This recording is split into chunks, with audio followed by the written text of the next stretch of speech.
going on, YouTube? Today I'm going to show you every single Necronomicon in the Raimi Evil Dead universe that we've seen to date, and we're going to take an up-close look at that. So I got you over by my bench today.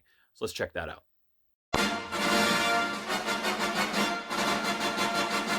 Behold, my stuff.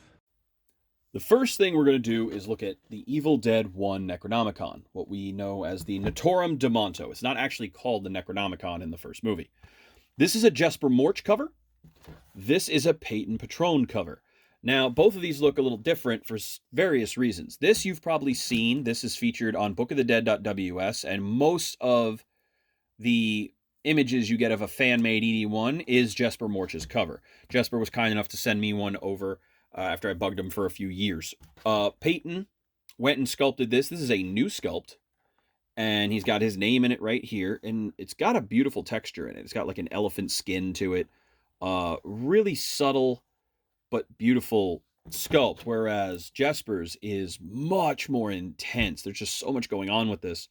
This would make a great background on like a computer or something. There's just so much detail in this thing. It's kind of nauseating in a good way. And so these both contain ED1 pages. Now, ED1 is a little different. And as you can see, there are differences in the version that I put in mine versus this one, which was just a print of some Sullys. I've gone in and made some very specific changes. One is I put the vellum in the main one. But the burn book, I kind of just wanted something in there, and I had a failed print set, and I just sort of threw that failed print set in here. You can see a lot of the color in this. Like, there's a lot of color to that page, and where's that? Like, yeah, there's a lot of green here. So it was just a lot of color in this set, and it was incomplete because it's missing some pages here and some vellum and stuff. So I just threw them in there so the burn book had something. For this particular set, I wanted to sort of desaturate it as much as possible and get it feeling similar to the others, but not lose that integrity that Tom had in the first book. These are also actual strips. These aren't printed strips. These are actual strips of paper. Even though I bound them correctly, I still strip binded it, because why not? So there's still a lot of the reds and stuff, but if you look here, there is still a lot of the color. It's just much more subtle, and I feel that an older book wouldn't have rich, vibrant color. The color's almost completely gone from this, but it is still there. That's something that was very important to me. I wanted that specifically. Not a lot of greens. There's still some of the leaves. You can still see some of that color. But again, I wanted to preserve that sort of inked in blood, and this is what I was talking about, that it's not complete. So you get this, you come in here, we should have this famous page, a blank, and then this, a blank, and then this. That's what was missing from the other set. It was a fan set, so obviously it was not complete. I went and completed it. And that's kind of how I did the ED1. When I first did it, it had another inch on it, and I realized that was not correct, so I knocked that down some. So Peyton's is appropriately sized, so I needed to get this down to roughly that size. That brings us to ED2. So you can see there needs to be a difference between your ED2 and your ED1. So that was the other reason it was really bugging me that this was almost the exact same size as this. That just didn't work for me. So this is now the correct size. So that is ED1. That brings us to ED2. ED2, I've shown you guys this ad nauseum, but what we did with this is we really went with the animatic style of artwork, and then I used dyes to sort of create the impression of color. So you'll see that there's these different colors mixed in, even though it's not actually color. It's just different stains and things like that. The paper is thicker, much heavier, much clunkier. This is what you actually see in the film. So this is the only pages you see in Evil Dead 2. So I wanted these to look very, very on point, which they do. And I'm happy with it.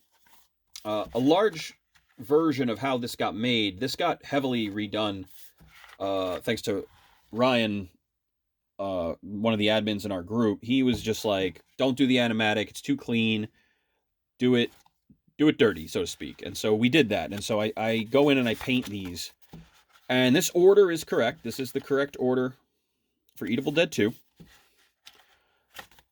the main thing that drives me crazy, yes, this page is in it. Yes, it's the one from ED1. Yes, it's upside down. No idea why he did that. He made so many weird choices, he being Tom, when he made this, that I just don't get it. Mine are very red. These are generally much more black in the ED2, but I wanted there to be that sense. Now, this is where we get into some Al-isms, if you will. We don't see 100% of the text on all the pages when we get to the text pages. So what we do see is correct, and I've gone and filled in the missing components. Like, for instance, like this where my hand is not seen, but we see this and we see this. So I fill all this in. So is that correct? No, probably not. But most of the text, what we do see in the animatic is there, and it's there where it should be. And that brings us to the last page, which we do know is this because we can see these wisps, so we know it's this.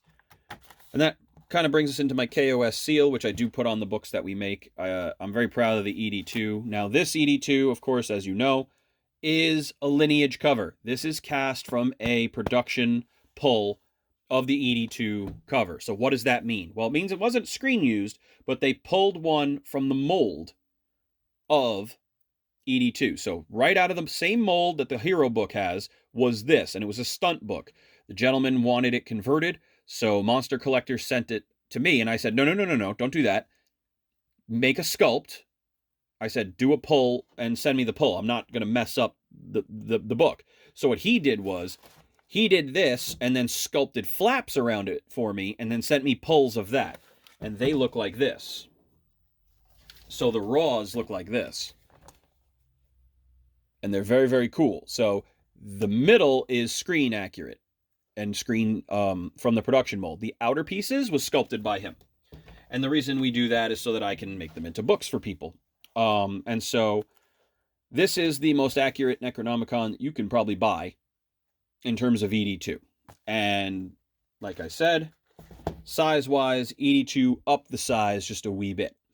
So that's what we're looking at. And don't forget, there is a new ED1 cover coming from Brett, from Brett's Groovy Chainsaws.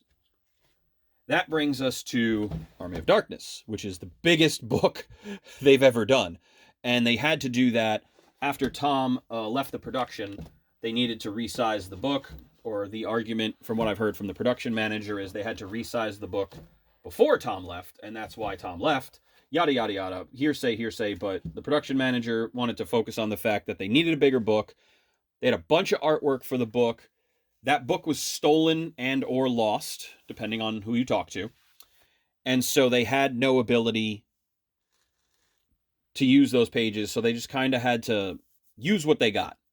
And so what we ended up with was a very, very different innards, and we've never seen them. Until recently, at an event, Sam Raimi brought his personal Army of Darkness Necro, which is the only Army of Darkness Necro we've ever seen the inside of, and it's also the only Necronomicon Sam Raimi owns from a production. He doesn't own his ED2 anymore, and he never owned an ED1. He actually gave away his ED2 to the guy who made Jason Goes to Hell. So that book appears in Jason Goes to Hell. So this is the only book that Sam actually owns. And because of that, we were able to see the inside of the book. Now mine is magnetic. So my cover snaps out. And so we're going to go over the guts. Now, this is a percolation cover. David Perkle makes these. He gave me this for my birthday. I particularly like this one because it doesn't have that nasty N on the forehead. We are going to make a screen accurate one with the gentleman who sculpted this. And it will have the N, but it'll be accurate. So let's look at this. This is the page of text. It's pretty much every page in the Necronomicon, we found out. And the production manager sent me this and showed me this, and I was able to see this page and understand what was going on with it. And it has some really interesting things right here, like Sam Raimi's name is actually, I believe it's Sam Raimi, and then something right after it. But so there's little tweaks in it, but this page is the text base for every page. And as we turn the page, this page is identical to this page, but this page we see in a different place, but in film. This artwork you should recognize. Now, what's interesting is that some of this artwork is ED2 and some of this artwork is ED1. So these were all from pencil sketches, I think, that Tom Sullivan had. And what they did was they Xeroxed them and blew them up and cut them and pasted them onto paper and then ran red Xerox copies of it. Because from what I can gather, that's the only way they could have ended up with what they ended up with. And so this is what we saw. This also appears on film. So this is the only other page that's on film. This is what we saw in the flip through.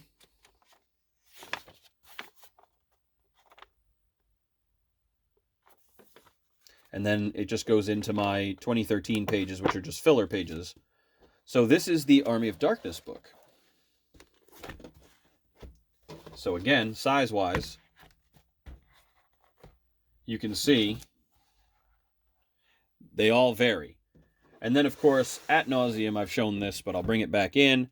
The CB Studios cover, the KOS's official Ash vs. the Evil Dead book, which is my favorite. The ED2 book started to grow on me a lot, but I just finished another one of these for a client. It's actually this one. It's going out. And, God, this is just the best one. I'm sorry. It is. It's the best one. I actually have to round these edges. I just realized. Thank God I didn't mail this yet. I just realized I didn't round these edges, so I got to deal with that. But again, I've shown this at length. I mean, you'll actually see that this page is not a correct AVED page. I made this page inspired by what we saw in AOD. So that's where that comes into play. Some of the more known pages, if I can find it. Some of these you've seen in the auction photo. So this page, for example, we've seen that a lot. We've seen that in all the necronomicons. This we saw actually appear in episode 3.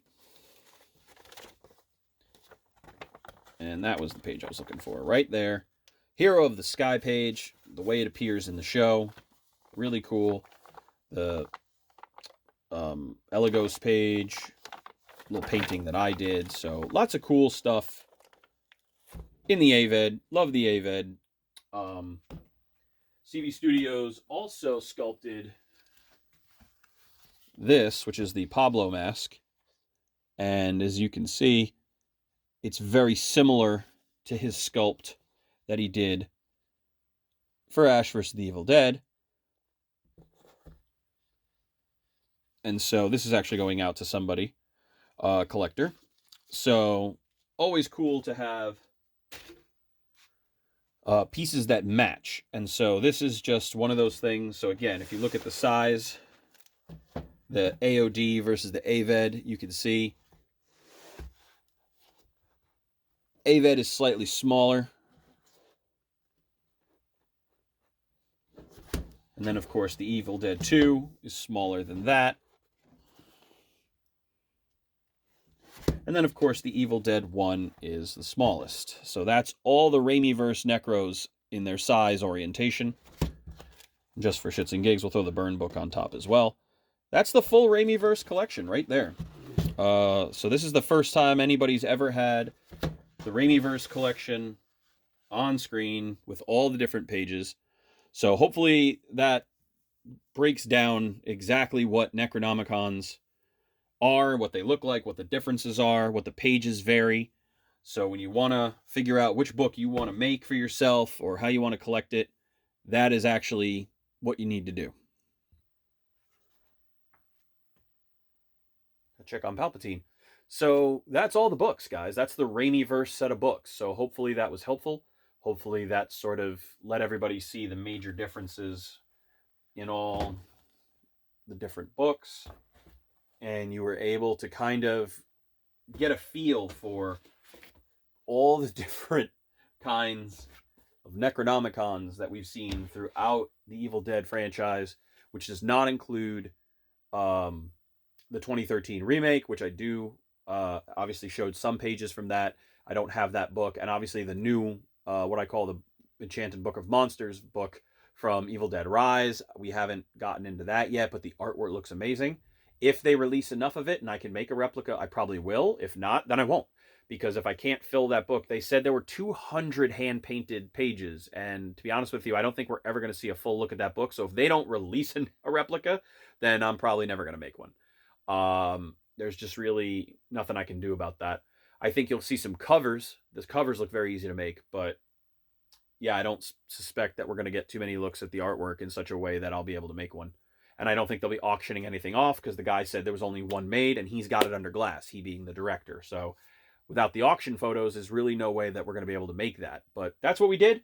That's what we got. So hopefully everybody enjoyed checking out the Necros. And yeah, man.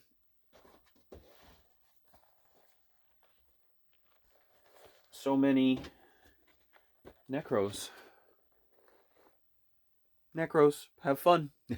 Keep building, and if you can't build it, buy it. But if you can't buy it, build it.